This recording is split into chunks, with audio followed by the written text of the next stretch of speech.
"Enough, Susan!" my mom shouted, her voice shaking with frustration as she leaned forward, glaring at me across the table. The ornaments on the Christmas tree shimmered under the dim glow of the living room lights, but the festive warmth in the room felt like a cruel joke. I sat frozen, my hands gripping my lap, trying to steady the anger bubbling inside me. My dad chimed in, his tone just as sharp. "You've always had a way of making everything about you." The words hit harder than I expected, and for a moment all I could hear was the faint ticking of the clock on the mantel. My name is Susan Blanchard. I was 32 years old then, and this all happened in the late 1970s. It was a time when families relied on each other, especially out here in rural Illinois. Our family farm, passed down for generations, was the center of our lives, but it was struggling to stay afloat. I had moved to Chicago years earlier, becoming a lawyer, a decision my parents still saw as an act of rebellion against our way of life. Meanwhile, my older brother Jake stayed behind, running the farm and basking in the glow of their constant praise. I didn't resent him for staying. I resented how, no matter what I did, I was always the outsider. Since the summer, I'd been quietly sending money to the farm's shared account, trying to help with the bills Jake told me were piling up. He convinced me not to tell our parents, saying it would hurt their pride and make them feel like they'd failed. At the time, it made sense. I didn't want to embarrass them, and I trusted Jake to handle it. But sitting there on Christmas Eve, listening to our parents go on about how Jake had been sacrificing so much to keep the farm afloat, I felt like I'd been punched in the gut. I realized right then that he had been taking credit for every dollar I'd sent. "Jake's the reason we've been able to keep things going," my mom said, her voice thick with pride. "I don't know what we'd do without him." I looked across the room at him, expecting maybe some kind of acknowledgement or guilt in his eyes. But he just smirked, leaning back in his chair like he was enjoying the show. That was when I finally spoke up. "Actually," I said, my voice shaking but loud enough to cut through the chatter, "I've been the one sending the money, every month since July." My dad scoffed, shaking his head as if I had just said the most ridiculous thing he'd ever heard. "Don't start making things up, Susan. Jake's been here day in and day out, working his tail off for this family. Why would you even say something like that?" His words stung, but it was the dismissive tone that really got to me. My mom crossed her arms and added, "You've always had a habit of trying to make yourself the center of attention. Honestly, Susan, it's Christmas. Can we not ruin the evening with this nonsense?" I felt my face flush, a mix of anger and humiliation coursing through me. "I'm not making it up," I said, my voice firmer this time. "I've been depositing money at the Chicago branch of the bank directly into the farm account. Every single deposit came from me. But they weren't even listening." My dad waved me off with a look of exasperation, and my mom turned her attention to Jake, who just shrugged like he didn't have a clue what I was talking about. The frustration was unbearable, and I realized there was no convincing them in that moment. They had already made up their minds. I turned to Jake, my voice sharp. "Are you really going to sit there and lie about it, Jake? You know I've been making those deposits at the Chicago branch all these months." He didn't flinch. Instead, he leaned back in his chair, smirking as if this was all some kind of joke. "I have no idea what you're talking about, Susan," he said with a shrug, his tone dripping with fake innocence. My blood boiled. "Unbelievable," I muttered, shaking my head. But our parents didn't even seem to care. My dad sighed heavily, as if I were the one ruining the evening, and my mom gave Jake a sympathetic glance, as though he were the victim of some absurd accusation. I stood up, my chair scraping against the floor, and looked directly at Jake. "You know exactly what I'm talking about," I said, my voice trembling with anger. "Those deposits weren't small, Jake. You've been sitting here, letting our parents believe you're some kind of hero when you've done nothing but lie. If you don't admit it now, I'll leave first thing tomorrow, go back to Chicago, and get the proof myself." Jake shrugged, leaning back as if none of this mattered. "You're wasting your time, Susan," he said with a chuckle. "Whatever story you've cooked up in your head, you go right ahead and prove it." It was in that moment I realized Jake didn't think I'd actually do it. To him, this was just another one of those family arguments that would blow over, where I'd eventually give up and let him win, like always. His smirk said it all.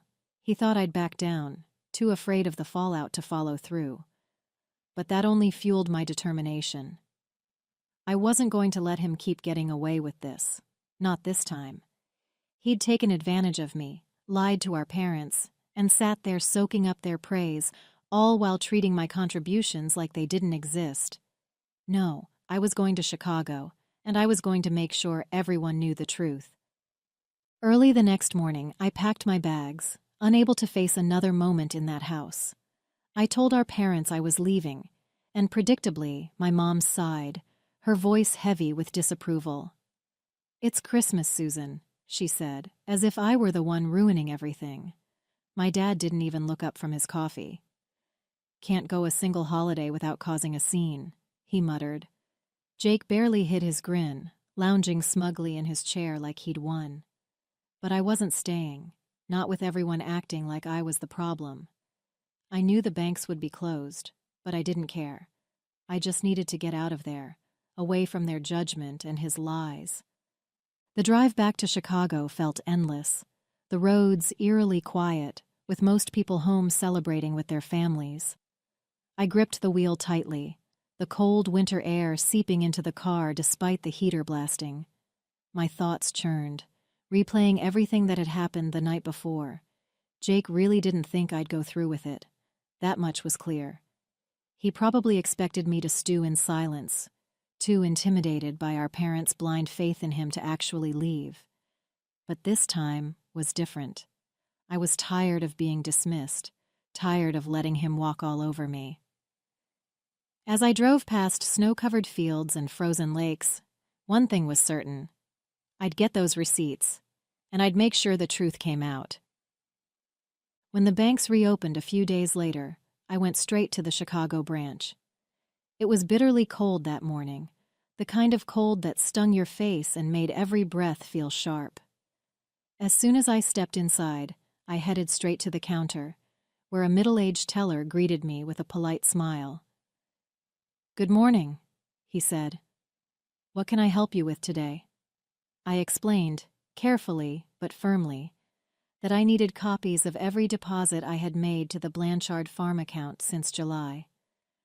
The teller nodded and went to the back, returning with a thick ledger and a small machine that printed receipts. He carefully looked up the account and began feeding each record into the machine, which whirred and clicked as it printed out copies of the transactions. I watched each receipt come out, one after the other, with my name, the dates, and the amounts clearly listed. He handed me the stack with a polite, "Here you go, ma'am. Let us know if there's anything else you need." I thanked him, my hands shaking slightly as I gripped the receipts. They were more than just pieces of paper. They were proof. Proof that Jake had been lying, and proof that I wasn't going to let this slide. As soon as I had the receipts in hand, I headed straight back to my car. The roads were still slick from the snowstorm earlier in the week, but I didn't care. I needed to get back home, and I wasn't about to wait another day. The receipts sat on the passenger seat next to me, neatly stacked and secured under a small paperweight I'd grabbed from my desk before leaving. Every time I glanced at them, my anger bubbled up again. I couldn't believe Jake thought he could get away with this, and worse, that our parents had so readily taken his side. The drive felt longer this time, the farm seeming farther away with every passing mile. As I passed through quiet towns and frozen fields, my thoughts raced. I replayed every conversation from Christmas Eve, every dismissive look, every smug grin on Jake's face. By the time I pulled into the long driveway leading up to the farmhouse, the adrenaline had built up so much that my hands were practically shaking. I wasn't sure how this was going to go, but I knew one thing for certain. I wasn't leaving until they saw the truth with their own eyes. I walked into the house, the receipts clutched tightly in my hand, the cold from outside still clinging to my coat. My mom was in the kitchen, stirring a pot on the stove, while my dad sat in his usual spot at the dining table, reading the paper. Jake was leaning against the counter, casually eating an apple, looking as smug as ever. They all turned to look at me as I entered, but before anyone could say a word, I dropped the stack of receipts onto the table in front of my dad. "There," I said, my voice steady but firm. "Every deposit I've made to the farm account since July.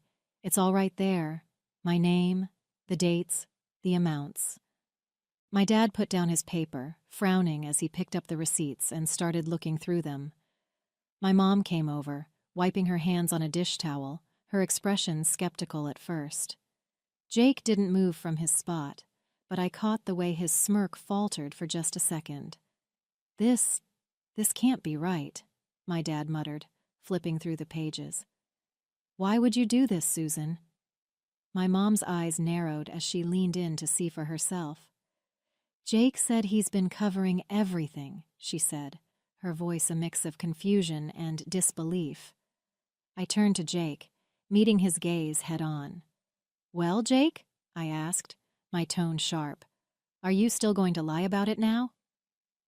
Jake let out a laugh, tossing the core of his apple into the trash like none of this mattered.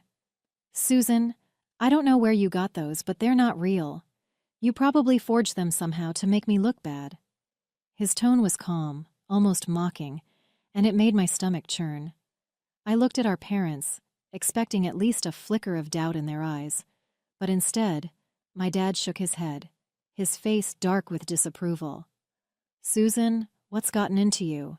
he said, his voice low and angry. "This is a new low, even for you." My mom grabbed the receipts from the table, holding them up as if they were tainted. "Did you think we wouldn't see through this?" she said, her voice shaking. "Jake's been here every day, working to keep this farm alive. And you—" She jabbed the stack of papers toward me. "You come back here with some phony papers and expect us to believe it? You've always been so desperate for attention." My chest felt tight as I struggled to hold back tears. "They're not fake," I said, my voice trembling. "You can call the bank yourself if you don't believe me." But they weren't listening. They stood there, united in their defense of Jake, like always, while I was left feeling like a stranger in my own family. I stood there, stunned, as my dad tossed the receipts onto the table like they were garbage. "I can't believe this," I said, my voice rising as the weight of their disbelief crushed me.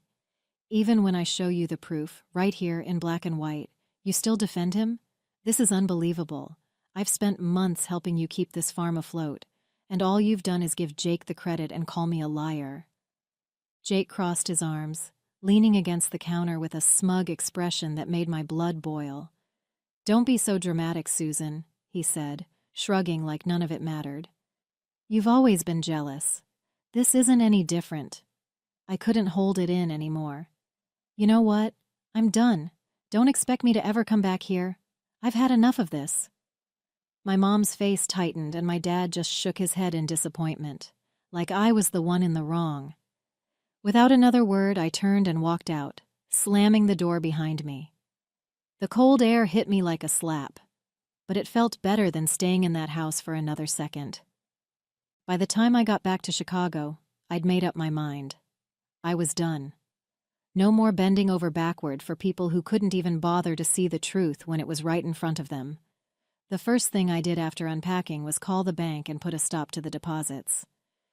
"No further transfers to that account," I told the teller, my voice steady despite the anger bubbling inside me. It felt strange, like cutting a cord that had tied me to the farm all these months. But it also felt freeing, like I was finally done carrying a burden that was never truly mine to bear. At first I thought I'd feel guilty, but I didn't. Every time I thought about Jake's smug face and our parents' refusal to believe me, it only reinforced my decision. Let Jake handle it now. Let him be the hero he pretended to be. I wasn't going to keep throwing money into a farm that treated me like an outsider. If they wanted to believe his lies, then they could deal with the consequences when the bills started piling up. And they would, because Jake didn't have a dime to his name. 6 months passed without a word from my family. Not a phone call, not a letter, nothing. I thought about them sometimes, but every time I did, the anger and hurt came rushing back, so I pushed it aside and focused on my work. Then, one afternoon in the middle of summer, there was a knock on my apartment door. I wasn't expecting anyone, and when I opened it, I froze. Standing there were my mom and dad, looking tired and a little sheepish. For a moment, I didn't know what to say. "Can we come in?" my dad asked, his voice quieter than usual.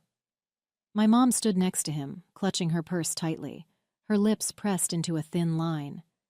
Part of me wanted to slam the door in their faces, but curiosity got the better of me. I stepped aside and let them in.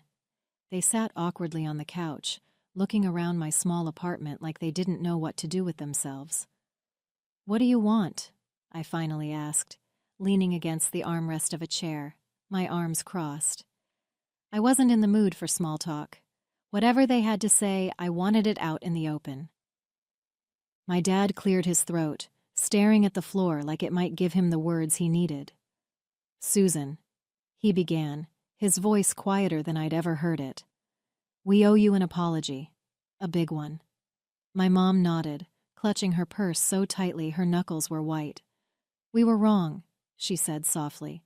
"We didn't believe you when you tried to tell us the truth. And we need to make this right." I crossed my arms, leaning back against the chair. "Go on," I said, my tone sharper than I intended. My dad sighed heavily. "After you left, things started falling apart on the farm. Bills piled up, equipment needed repairs we couldn't afford, and the crops didn't bring in enough to keep us going. At first, we didn't understand and thought Jake had it handled. He kept telling us he'd figure it out. But he didn't. And when we pressed him, he finally confessed." My mom's eyes were brimming with tears as she spoke. "He admitted it, Susan. He told us you were the one making the deposits all those months, that you were the reason we stayed afloat. We couldn't believe it. Not just that he lied, but that we didn't listen to you when you tried to tell us." She reached out, her voice trembling. "We're sorry, Susan. Truly sorry. For not believing you, for how we treated you, for everything. You didn't deserve any of it." I looked at them, their faces lined with regret, and for the first time, I saw something I hadn't expected. Genuine shame. My dad finally met my eyes. "We're asking for your forgiveness, Susan. I know we don't deserve it, but we had to come here and tell you the truth. You saved the farm, and we owe you more than an apology." I sat there, staring at them for a moment, letting their words hang in the air. Part of me wanted to let the silence stretch on forever, make them sit with their guilt, but instead, I finally asked, "Where's Jake?" My voice was calm, but the anger simmered just beneath the surface. My mom exchanged a nervous glance with my dad before she spoke. "He's still at the farm," she said quietly. "He wanted to come with us, but, well, we thought it was better if we spoke to you alone first." My dad nodded, shifting uncomfortably in his seat. "He's been keeping to himself since he admitted everything. I think he knows there's no excuse for what he did. He's ashamed, Susan." "Ashamed?" I repeated, letting out a bitter laugh. "That's rich. Ashamed after months of letting you believe I was some kind of liar? After taking credit for everything I did to keep the farm running?" My dad looked down again, his face pale. "You're right," he said, his voice barely above a whisper. "We let it go on far too long. It's on us as much as it is on him. But he wanted us to tell you that he's sorry. He said he doesn't expect you to forgive him, but he needed us to say it." "He said? He wanted you to tell me?" I snapped, leaning forward in my chair. "What are you talking about? You're still protecting him even now. He should be here apologizing in front of me. You should have forced him to come here." My voice echoed through the small apartment, and I could see the shock on their faces. But I didn't care. I was done tiptoeing around their favoritism. My mom opened her mouth to speak, but I cut her off. Do you even hear yourselves? He lies, he manipulates, he takes everything I did and twists it into some heroic story for himself. And now, when it's time to take responsibility, you're still shielding him? What? He's too embarrassed to face me, so you're here to clean up his mess again? Do you even realize how insane that sounds? My dad shifted uncomfortably, his hands gripping his knees.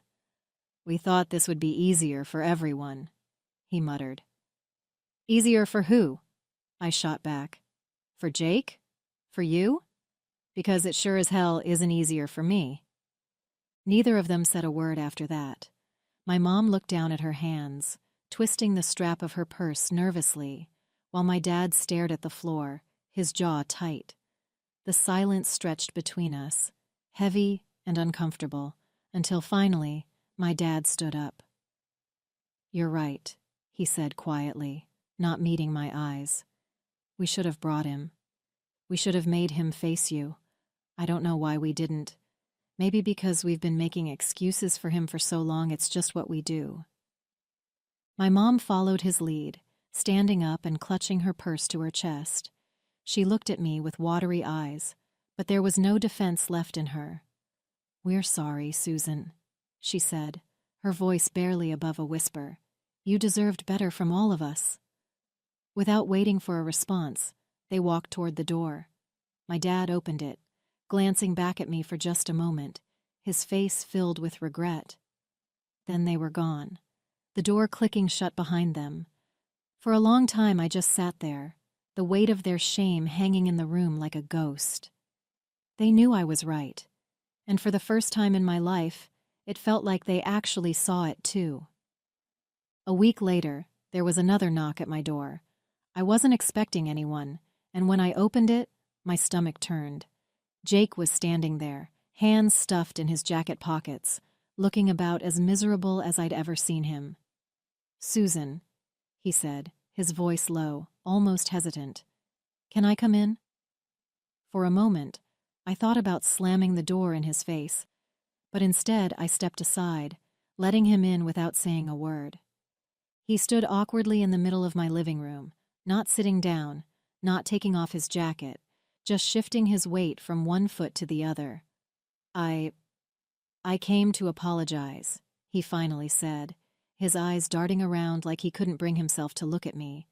For everything, for lying, for taking credit for the money you sent, for letting Mom and Dad treat you the way they did. His voice cracked slightly, but I didn't say anything, waiting for him to continue.